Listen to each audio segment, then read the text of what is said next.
Assalamualaikum warahmatullahi wabarakatuh. Waalaikumsalam warahmatullahi wabarakatuh. Selamat siang. Siang. Gimana kabarnya? Alhamdulillah, luar biasa. Allah Akbar. Oke, adik-adik yang dirahmati Allah Subhanahu wa taala, syukur alhamdulillah pada kesempatan yang berbahagia ini kita kembali belajar, yakni mata pelajaran pendidikan agama Islam. Di mana untuk pelajaran siang hari ini kita akan membahas tentang sholat jamak dan qashar, ya. Di mana sholat ini sering kita kerjakan, apalagi untuk kita yang rumahnya dari pesantren, rumahnya jauh, ya. Kalau dari sini ke Tembino itu nggak perlu, ya, nggak perlu untuk sholat jamak dan qashar. Nah, kita juga kan nanti akan menghadapi rihlah, ya, di mana rihlahnya itu kita antar pulau, ya. Nanti kita akan belajar tentang jamak dan qashar, ya. Sebelum kita berbicara jauh tentang sholat jamak dan qashar, mari kita cari tahu dulu apa arti sholat jamak dan qashar. Ada yang tahu sholat jamak? Katakan. Sholat jamak itu apa? Mengumpulkan sholat fardu yang 4 rakaat. Bukan, ya. Mengumpulkan dua sholat fardu, ya. Yaitu mengumpulkan dua sholat fardu dalam satu waktu sholat. Misalkan sholat duhur sama sholat asar, maghrib sama isya, subuh saja. Yang kedua, yakni qashar. Qashar, Iqbal sih, qashar itu apa? Fahri Hafiz? Meringkas. Salat apa yang diringkas? Salat yang berjumlah 4 rakaat. Apa saja? Zuhur, asar, isya. Ada berapa? 3. Maghrib boleh diqashar nggak? Tidak, ya. Kalau 3 dibagi 2 jadi 1,5. Kan nggak ada sholat 1,5 rakaat kan? Ya, oke. Sebelum kita melakukan sholat jamak dan qashar, perlu kita pelajari terlebih dahulu jenis-jenis perjalanan atau safar, ya.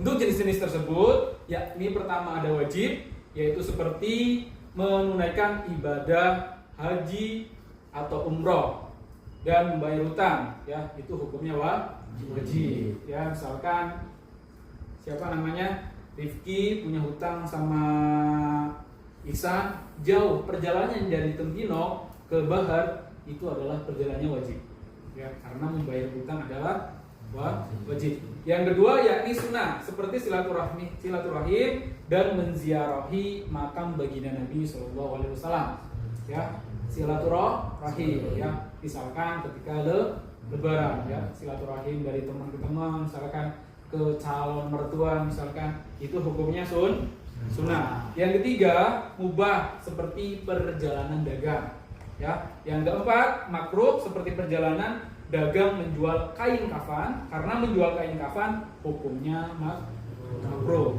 Dan yang terakhir adalah haram, seperti perjalanan istri tanpa izin dari suami dan tujuan melakukan maksiat, ya.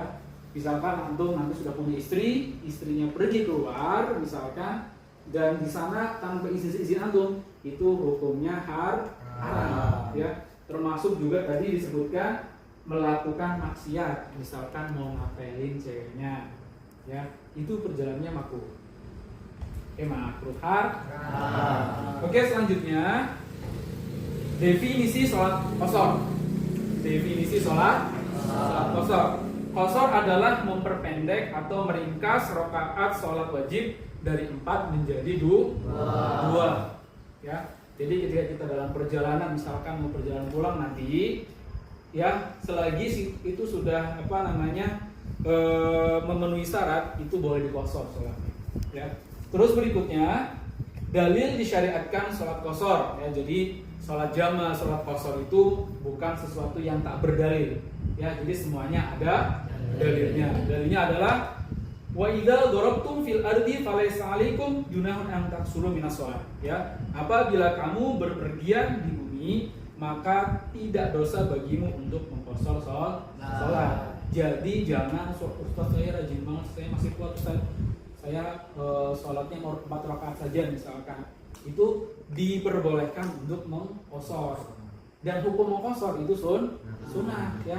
Wajibnya dapat, wajib melakukan sholat. Mengqashar sholatnya juga sunnah ya, jadi pahalanya dapat. Terus syarat diperbolehkannya qashar sholat ya. Jadi ada syarat-syaratnya. Yang pertama, sholat yang diqashar adalah 4 rakaat. Ada berapa? 4 rakaat. Ada berapa sholat apa saja? Zuhur, asar, isya. Itu sholat 4 rakaat yang diperbolehkan untuk diqashar. Yang kedua, tempat tujuannya jelas sehingga tidak boleh qashar bagi orang yang tak punya tujuan yang jelas ya. Tujuannya jelas, misalkan mau pulang kampung atau berangkat ke pesantren ataupun riklah ya. Tujuannya jelas. Yang ketiga, perjalanannya hukumnya mubah, bukan perjalanan maksiat ya. Mubah itu diperbolehkan, tapi bukan perjalanan maksiat ya. Tadi sudah dijelaskan sebelumnya. Perjalanannya karena tujuan yang baik ya, seperti berdagang, haji dan lain-lainnya, itu boleh diqashar. Oke, berikutnya perjalanannya mencapai 2 marhalah, yaitu kurang lebih 82 km ya, 20 km ya. Antum bisa dikira-kira lah, misalkan 28 km itu kira-kira berapa jam perjalanan ya. Misalkan 82, antum kecepatannya mobil pakai 60 km per jam misalkan, berarti butuh berapa jam untuk 82 km? Kira-kira 1 jam? 1 jam setengah ya, 1 jam setengah atau 2 jam perjalanan lah, tergantung jalannya juga kan.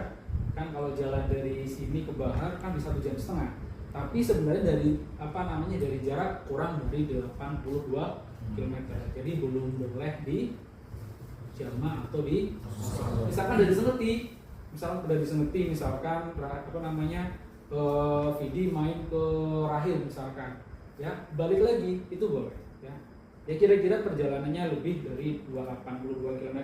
Yang berikutnya telah melewati batas desa ya. Batas desa Temino itu sampai mana? Misalkan dari Nagasari, antum perjalanan pulang, terus pulang sebelum zuhur nih, antum pulang terus ketika sholat sudah selesai ke Nagasari, di situ sudah masuk zuhur misalkan, ya sudah masuk asar misalkan, itu boleh diqashar. Qasharnya jangan di sini. Misalkan anda mau jalan ke Jakarta ataupun ke Palembang misalkan, antum sebelum berjalannya di sini diqashar dulu atau dijamak dulu, itu tidak boleh. Ya, jadi harus keluar dulu. Ya misalkan kita nanti mau perjalanan ke Jogja misalkan, ya nanti misalkan mau jamak qashar bisa di rumahnya Jogja. Sedangkan kan biasanya berbeda kan, bukan Temino lagi. Nah, jadi sudah diperbolehkan untuk qashar. Yang berikutnya, tidak bermakmum kepada orang yang mengerjakan sholat 4 rakaat. Ya, jadi ketika ada jamaah di masjid dan antum niatnya adalah jamaah ataupun qashar, itu tidak boleh kita makmum dengan imam tersebut. Ya, kalau kita berjamaah dengan imam tersebut, berarti kita harus mengikuti imam 4 rakaat yang rakaat. Bagaimana kalau sebaliknya, misalkan sebaliknya antum sholat jamaah terus makmumnya sholat biasa, boleh nggak? Boleh. Antum pernah nggak sholat misalkan imamnya sudah tinggal 1 rakaat lagi, antum nyambung, bisa nggak? Bisa kan? Walaupun antum nanti nambah lagi kan, diperbolehkan. Tapi kalau yang seperti tadi, misalkan antumnya sholat jamaah, imamnya sholat jamaah biasa, itu tidak diperbolehkan. Oke, yang terakhir niat sholat qashar. Bari sholat qashar gimana? Niatnya? Misalkan sholat qashar zuhur. Sholli fadra zuhri raka'ataini mustaqbilal qashran lillahi ta'ala. Ya, ini harus dihafalkan karena sebentar lagi pulang, jadi harus hafal. Oke, berikutnya ada sholat jama' ya. Sholat jama' adalah pengumpulan 2 sholat dalam satu waktu, seperti sholat zuhur sama asar misalkan dikumpulkan di waktu zuhur, waktu maghrib misalkan sama isya dikumpulkan di waktu maghrib, yaitu namanya di jama. Ya, sholat jama sendiri ada berapa? Ada dua, jama takhir dan jama takdim. Kalau jama takdim itu dilakukan di awal waktu, kalau takhir di akhir waktu. Ya, tuh. Nah, merencanakan presentasi sebab bolehnya menjamak sholat. Ya, sebab bolehnya jamak sholat ada 3, yaitu safar, 1 perjalanan yang tadi sudah dijelaskan, yang kedua hujan, dan yang ketiga sakit. Ya, sakit, jamak takdim dan takhir. Ketika antum sakit yang katakanlah mungkin sakitnya itu sudah yang nggak bisa jalan, ya maksudnya nggak jalan pun, tapi ya sholat sakit yang antum paham gitu, ya itu boleh dijamak. Ya misalkan antum sakit, misalkan belum sakit, lagi di ini ya sholat duhur misalkan sama asar sekalian itu diperbolehkan dijamak. Ya, jadi paham ya? Saya misalkan hujan lebat misalkan di rumah antum, misalkan hujan lebat terus harus sholatnya ke masjid misalkan, itu boleh. Tapi kalau sholatnya di rumah ya tetap seperti biasa sholatnya, seperti itu. Oke, selanjutnya syarat jamak takdim memulai dengan sholat pertama zuhur misalkan sama asar, ya harus diniatnya ketika sholat zuhur. Niat jamak pada saat sholat pertama yaitu jarak antara takbiratul ihram dengan sholat pertama, utamanya niat pada takbiratul ihram. Ya, terus berikutnya mengetahui kebolehan jamak sholat. Oke, berikutnya niat sholat zuhur. Sholli fardhu dhuhri arba'a raka'atin majmu'an bil asri jamak takdimin lillahi ta'ala. Ya, kelihatan apa? Sholli